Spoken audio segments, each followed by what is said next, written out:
तो दोस्तों, आप सीएसएस के 2027 के लिए तैयारी कर रहे हो तो पिछले 2 सालों के आपको करंट अफेयर के टॉपिक्स आने चाहिए, मटेरियल वो आपको होना चाहिए, याद करना चाहिए, नोट्स बनाने चाहिए। तो सिलेबस में सबसे पहले पाकिस्तान डोमेस्टिक अफेयर आता है जिसका 20 मार्क्स का है। पाकिस्तान डोमेस्टिक अफेयर मतलब के पाकिस्तान का ये बॉर्डर है, पाकिस्तान के अंदर जो भी मसले हैं वो ही डिस्कस करेंगे, इधर उधर की बातें नहीं। और उसमें भी बताया गया है कि कौन कौन से टॉपिक्स आपको आएंगे पेपर में और उनसे ही आपको लिखना है। पाकिस्तान के डोमेस्टिक अफेयर में आपको पॉलिटिकल जो भी मामला चल रहा है पाकिस्तान के अंदर, ये हुक्मरानों का, पीपल्स पार्टी और गवर्नमेंट का जो भी इशू है उसमें आता है, और पीटीआई, ये जो इशू होते हैं ये सारे, नून लीग, ये जो पार्टियां हैं, पॉलिटिकल पार्टियां, इनसे सवाल आएंगे डोमेस्टिक अफेयर में। और हुकूमत गवर्नेंस से सवाल आएंगे, हुकूमत गवर्नेंस क्या काम कर रही है, इंस्टीट्यूशन जो के इदारे हैं हुकूमत चलाने वाले वो किस तरह से काम कर रहे हैं, उसमें आपको इशू पूछे जाएंगे और उसके काजेस पूछे जाएंगे कि ये क्यों हो रहा है, और उसकी सॉल्यूशन आपको लिखनी है, नोट्स बनाने हैं। ये तीनों चीजें नोट्स में बनानी चाहिए कि पाकिस्तान की हुकूमत में और सियासत में किसी तरीके से इशू बताएं जो कि करंट अफेयर में अभी आ रहे हैं इशू, और क्यों ये इशू हो रहे हैं, और तीसरे नंबर पर आप उसकी सॉल्यूशन लिखें। यही आपको पेपर में लिखनी होती है जिसका 20 मार्क्स आपको मिलेगा। ठीक है, ये बात क्लियर हो गई। दूसरे नंबर पर उन्होंने हमें इकोनॉमी की बात की है। इकोनॉमी में हम बताएंगे कि पाकिस्तान इंपोर्ट कितना करता है, बाहर से कितनी चीजें परचेज करता है, और एक्सपोर्ट कितनी करता है। ठीक है, पाकिस्तान बाहर से कितने पैसे कमाता है और बाहर से कितनी चीजें पाकिस्तान में मंगवाता है, जैसे कि ऑयल, पेट्रोल ईरान से और दूसरे कंट्रीज से परचेज करता है। इसी तरीके से इकोनॉमी के जो भी टॉपिक्स हैं, स्टेट बैंक के, वर्ल्ड बैंक के, लोन के, इंटरेस्ट के, आईएमएफ के, आईएमएफ के जो भी इशू होंगे इकोनॉमी के, वो आपको देखने हैं, उसके काजेस देखने हैं, इशू क्या है वो देखना है, काजेस देखने हैं, करंट अफेयर में उसका अभी क्या मामला चल रहा है वो देखना है, और उसकी सॉल्यूशन लिखनी है आपको जिससे आप पेपर में बता सकें। यही चीजें पेपर में पूछी जाती है। थर्ड नंबर पर आता है सोशल। अब सोशल में क्या आता है, सोशल में आपके घरेलू मसले, नेबरहुड के मसले, आपके लोगों के मसले, हॉस्पिटल्स में जो के मसले हैं पाकिस्तान में, टेररिज्म के मसले हैं, पुलिस के मसले हैं, मतलब ऐसे बहुत सारे हॉस्पिटल्स, स्कूल्स, बच्चों के, अवाम के, एक शख्स के, एक अवाम के, पॉपुलेशन के जो जो मसले हैं पाकिस्तान के अंदर चल रहे हैं, वो सारे सोशल इशू में आ जाते हैं। तो टॉपिक को समझने की कोशिश करें। ठीक है, उसके बाद आपका ये पोर्शन तैयार हो गया। ठीक है, अभी दूसरे पोर्शन की तरफ चलो जो कि सिलेबस में बताया गया है। तो दूसरे नंबर का जो पोर्शन है सिलेबस का जो हमें बताया गया है वो है पाकिस्तान एक्सटर्नल अफेयर्स।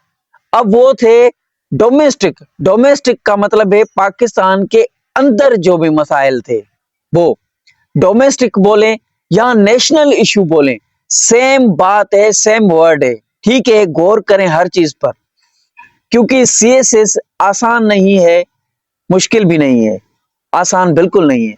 हर चीज पर गौर करना, डेली कंसिस्टेंसी 2 साल तक आपकी रहनी चाहिए। देखो पाकिस्तान एक्सटर्नल अफेयर में क्या क्या टॉपिक्स आते हैं। पाकिस्तान एक्सटर्नल अफेयर में पाकिस्तान के रिलेशन पूछे जाते हैं, इसके नेबरहुड कंट्रीज के, जो के बॉर्डर से कनेक्टेड कंट्रीज हैं, उनके नेबरहुड कंट्री, उनको कहा जाता है पड़ोसी मुल्क। जैसे कि आपके पड़ोस में कितने घर रहते हैं, आपके सामने, आपके पीछे, आपके साइड में, आपके लेफ्ट साइड, राइट साइड, तो पाकिस्तान के left right, east west north south कौन कौन से कंट्री मौजूद हैं, उनके साथ उनके ताल्लुकात कैसे हैं और करंट न्यूज में अभी उनके साथ कैसे मामला चल रहे हैं, वो आप इस 2 सेकंड नंबर के पोर्शन में ये आपको तैयार करना है। ठीक है, अब देखो पाकिस्तान के रिलेशन नेबरहुड कंट्री है ईस्ट की साइड इंडिया। इंडिया और पाकिस्तान के ताल्लुकात कैसे हैं वो पेपर में पूछे जाएंगे। अभी करंट इशू क्या चल रहा है, जैसे अभी जंग हुई ये इस तरह से, ठीक है, और ट्रेड का इन दोनों का क्या सिलसिला चल रहा है। और चाइना और पाकिस्तान नेबरहुड कंट्री है। पाकिस्तान की नॉर्थ साइड पर चाइना है। चाइना इकोनॉमिक कॉरिडोर सीपेक, ये बहुत बड़ा इनका ताल्लुकात, फ्रेंडली ताल्लुकात है, अच्छे ताल्लुकात हैं, ये आप पेपर में बता सकते हैं। ठीक है, और उसके बाद अफगानिस्तान और पाकिस्तान के क्या ताल्लुकात हैं। अभी करंट अटैक्स हो रहे हैं बलूचिस्तान की साइड पर, अफगानिस्तान और पाकिस्तान के बीच में ये इशू चल रहा है। ठीक है, तो ये इशू पेपर में पूछे जाते हैं। और रशिया और पाकिस्तान के ताल्लुकात भी बेहतर हैं, अच्छे हैं। ये हो गए नेबरहुड कंट्री जो कि पाकिस्तान के बॉर्डर से कनेक्टेड है। ठीक है, अभी ये पोर्शन भी आपका कंप्लीट हो गया, आपने नोट्स बना दिए। मैं ये डेली आपको बना के दूंगा, आपको समझना है, एक एक लेक्चर को कंप्लीट देखना है, डिटेल में समझाऊंगा और बहुत ही सिंपल स्ट्रक्चर बना के समझाऊंगा। इशू क्या था, इशू के बाद अभी करंट अफेयर में कौन सी न्यूज आई है उससे रिलेटेड, और जो भी चीजें होंगी एग्जाम और पेपर के लिए वो ही डिस्कस करूंगा, बहुत ही आसान तरीके से, जैसे कि एक 7 साल का बच्चा भी आप कह लें समझ ले इशू को। ठीक है, ऐसे समझाऊंगा। सिर्फ आपकी लाइक कमेंट और सब्सक्राइब चाहिए मुझे। अभी देखो ये आपका 2 पोर्शन मैंने कंप्लीट कर दिया। तीसरा पोर्शन जो कि सीएसएस एस्पायरेंट्स को तैयार करना है वो है, तीसरा पोर्शन है Pakistan relations with Muslim world. इसका मतलब है मुसलमानों की जितनी भी कंट्री है उनके साथ पाकिस्तान का क्या ताल्लुक है। पहले क्या था, जो कि पाकिस्तान के नेबरहुड कंट्रीज है। नेबरहुड का मतलब है पड़ोसी मुल्कों के ताल्लुकात। अभी पूछ रहा है मुसलमानों, मुस्लिम कंट्रीज के साथ कैसे ताल्लुकात हैं पाकिस्तान के। ठीक है, मुस्लिम कंट्री है ईरान, ईरान और पाकिस्तान का क्या अभी रिलेशन है, कैसा रिलेशन है, अच्छा है खराब है, ये बताएं आप। ठीक है, सऊदी अरेबिया का पाकिस्तान के साथ अभी ताल्लुकात कैसे हैं। ठीक है, और ये कामा आ गए बीच में, ये गलत है, सऊदी अरेबिया एक ही कंट्री है। ठीक है, और इंडोनेशिया मुसलमानों का सबसे बिगेस्ट कंट्री है। पाकिस्तान और इंडोनेशिया का क्या ताल्लुक है, अभी उनका रिलेशन को कैसा है। और तुर्की मुसलमानों की एक बहुत बड़ी कंट्री है। तुर्की और पाकिस्तान का ताल्लुक अभी फ्यूचर में पहले कैसा रहा है। अभी यहाँ पर समझने की बात जो है वो मैं आपको बता रहा हूँ। इसके बाद लास्ट पोर्शन है करंट अफेयर का जो कि आपको तैयार करना है, फिर आपका सिलेबस कंप्लीट। छोटा है बहुत। यहाँ पर आपको गौर करने वाली बात बताऊं और फिक्र करने वाली, ये बात है फिक्र करने वाली कि मुसलमानों के कंट्रीज 50 हैं, 50 से ज्यादा हो सकते हैं पूरी दुनिया में, लेकिन सीएसएस के सिलेबस में पाकिस्तान का मुस्लिम वर्ल्ड, मुसलमानों के कंट्री से ताल्लुकात, उसमें सिर्फ ईरान, सऊदी अरबिया, इंडोनेशिया और तुर्की बताया गया है, बाकी वर्ल्ड से ताल्लुक नहीं। ठीक है, जो कंट्रीज बताए गए हैं सिलेबस में उन्हीं की न्यूज में से नोट्स बनाएं।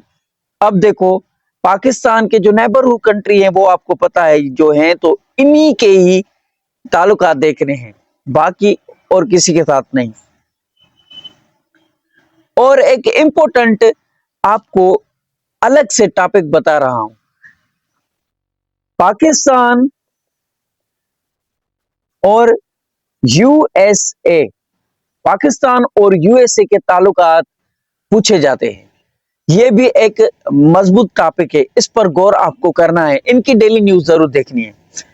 आपको फिक्र करने की जरूरत नहीं, सब कुछ इस चैनल पर पूरे साल के करंट अफेयर जिस तरह से मैं पढ़ाने वाला हूं कोई नहीं पढ़ाएगा। अगर आपको पीडीएफ नोट्स चाहिए वो भी आपको मिल जाएंगे। जस्ट ओके, आगे चलते हैं।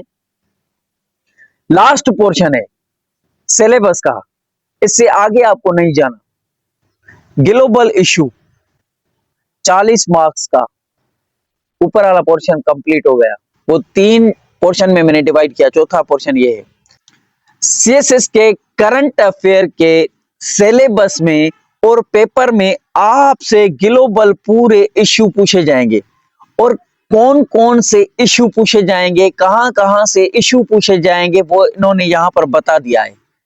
इंटरनेशनल सिक्योरिटी, पूरी दुनिया में जो जंगें हो रही हैं, क्यों हो रही हैं, उनको रोकना कैसे चाहिए, ना होनी चाहिए, और जो यूएनओ है जो कि पीस करवाता है पूरी दुनिया में, उनका इन पर क्या रोल है, ये सही से काम कर रही है या नहीं कर रही। ओआईसी ऑर्गेनाइजेशन है, वो भी पीस करवाती है पूरी दुनिया में, उनका क्या रोल है। ये इस तरह से इनके मैं पढ़ाऊंगा, आपको ऐसे समझ नहीं आएगा, बस सिलेबस है, आप समझने की कोशिश करें, सिलेबस के टॉपिक्स को कवर करके रखें, देखें कि हमने ये कवर किया, नोट करते जाए। उसके बाद इंटरनेशनल पॉलिटिकल इकोनॉमी, पूरी दुनिया की पॉलिटिकल और इकोनॉमी, ये भी आपको देखनी है किस तरह से चल रहा है, दुनिया में क्या क्या चल रहा है, बताता जाऊंगा। ह्यूमन राइट्स देखने हैं, पूरी दुनिया में इंसानी हकूक पर कैसी बातें हो रही हैं, और जो ऑर्गेनाइजेशन बनी हुई है इंसानों के लिए, इंसान के हकों के लिए, वो कैसा काम कर रही है। और अभी सलमान खान ने मूवी बनाई है गजा पर, गजा को प्रोटेक्ट करने जा रहा है, पता नहीं क्या करने जा रहा है, मूवी देखेंगे पता चलेगा, ठीक है। अभी देखो बजरंग भाईजान और पीके की तरह ये भी जबरदस्त मूवी लग रही है मुझे, ये बहुत ही जबरदस्त लग रही है। एनवायरमेंटल इशू पूरी दुनिया के, जैसे कि ग्लोबल वार्मिंग, और ये एग्रीमेंट साइन हुआ था ग्लोबल वार्मिंग के लिए, कदम उठाए गए थे गवर्नमेंट ने पेरिस में, के एग्रीमेंट हुआ था, कंट्रीज बहुत सारी वहां पर बैठकर कॉन्फ्रेंस करके बात कर रहे थे ग्लोबल वार्मिंग को रोकना चाहिए, नहीं तो धरती में हर चीज, इंसान का रहना मुश्किल हो जाएगा, बहुत सारी गर्मी होगी, बहुत सारे इंसान, जानवर, पंछी, पेड़ पौधे, हर चीज खत्म हो सकती है, जल के राख हो सकती है, बहुत बड़ा क्लाइमेट चेंज का नुकसान हो भी रहा है। अभी भी कल मैंने डिस्कस किया था क्लाइमेट चेंज का टॉपिक, इसी में से ही रिलेटेड है। तो क्योटो प्रोटोकॉल, ठीक है, ये एक एग्रीमेंट है, इसके बारे में हमें बताना होता है एग्जाम में। अब देखो पॉपुलेशन का टॉपिक है, वर्ल्ड पॉपुलेशन ट्रेड किस तरह से चल रहा है, ठीक है। टेररिज्म, अभी जो टेररिज्म अटैक्स पाकिस्तान में हो रहे हैं और बलूचिस्तान में, तो काउंटर टेररिज्म, ये सब कुछ इशू देखने हैं आपको। ग्लोबल एनर्जी पॉलिटिक्स, मतलब कि ऑयल, गैस, पेट्रोल, डीजल, ये सारे इनमें आते हैं, और पूरी दुनिया में इनका ट्रेड, पॉलिटिक्स, सियासत, ये कैसे चल रहे हैं, कहां कहां से आ रहे हैं, कहां से जा रहे हैं, जो भी करंट अभी न्यूज आ रही है उनमें इनका बारे में क्या लिखा जा रहा है। Nuclear proliferation and nuclear security, her countries अपने मिलिट्री पर खर्चा कर रहा है, बहुत ज्यादा जंग के लिए कर रहा है, वो अपने कंट्रीज को डेवलपमेंट करने के लिए भी यूज करे और फौज पर भी करे। अब मिलकर सिर्फ हथियार खरीद ना करे, ऐसा कोई ये कानून बनाया जाए जो कि जंग ना हो, दुनिया में पीस कायम हो, तो ये इतनी इन्वेस्ट हथियारों पर नहीं होगी और पोल्यूशन नहीं होगी, दुनिया तबाह नहीं होगी।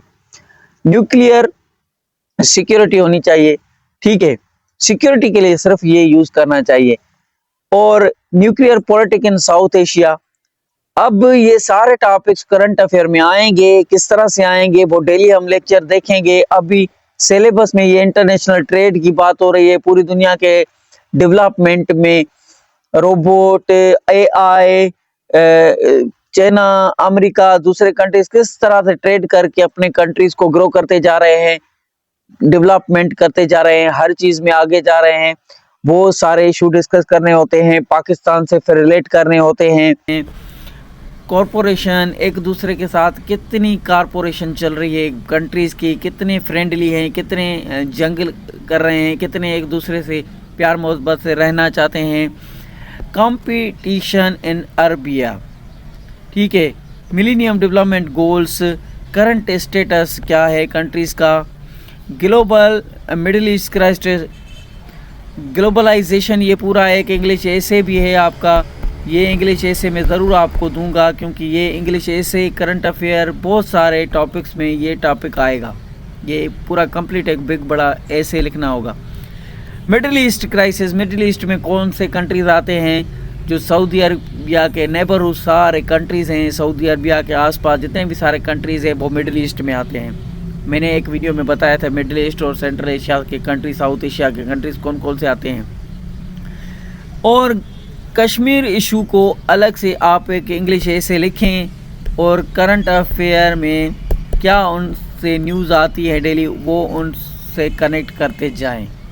फ़लस्तीन इशू लिखें और इंग्लिश ऐसे लिखें एक फ़लस्तीन का 200-500 वर्ड्स का, और करंट अफेयर की जो न्यूज़ आए इन टॉपिक से वो आप उनमें नोट्स बनाकर ऐड करते जाएं। तो ये था आज का सिलेबस करंट अफेयर का। उम्मीद है ये आपको बिल्कुल अच्छी तरीके से समझ में आ गया होगा। लाइक, कमेंट और सब्सक्राइब करें।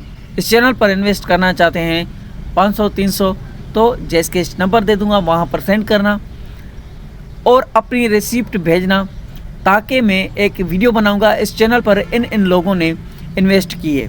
तो मिलते हैं कल ऐसे ही ज़बरदस्त और बेहतरीन करंट अफेयर के फर्स्ट लेक्चर के साथ, जिसमें सही तरीके से एग्ज़ाम ओरिएंटेड तैयारी करेंगे 2027 के लिए। Thank you, keep watching, stay connected, अल्लाह हाफिज़।